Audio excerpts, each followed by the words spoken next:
Doctor. The seizures have stopped, but he still hasn't regained consciousness. There's no signs of any masses in his stomach or esophageal lining, and he's still accumulating subdural and peritoneal fluid. And every time we look to see where it's coming from, he starts seizing? You think we're setting this off? Well, I think something is. One of his stomach biopsies shows an arterial partially occluded. But with no abnormalities in the other layers and no evidence of a cellular inflammatory reaction.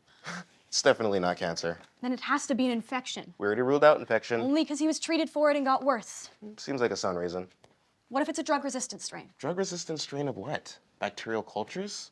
Viral serologies? ANA and ANCA were all negative. Everything's negative. We must have missed something. What if the seizures aren't a new symptom? They're an old one. No doctor noticed the thrashing kid? Abdominal epilepsy. The seizures would have just looked like pain until it spread to his motor cortex. Well, it wouldn't explain the fevers. Protein malnutrition can cause fevers. And nothing causes malnutrition like excruciating stomach pain that gets worse every time you eat. I'd be a lot more certain if it was my idea, but it's the best we've got.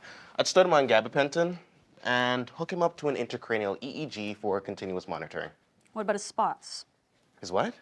He has spots on his chest. Take a look at these. Let's see. Fevers, stomach pain, seizures,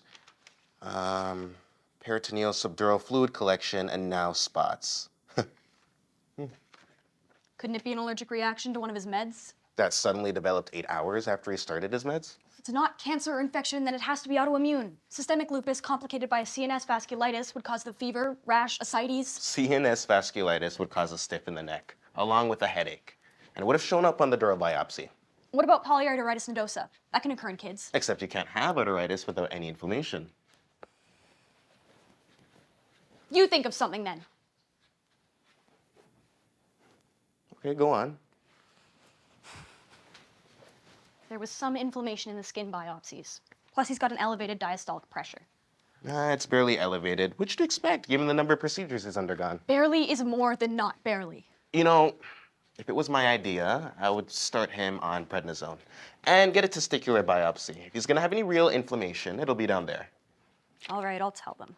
Kid's father isn't gonna be happy about a fourth set of biopsies, and I've got better rapport.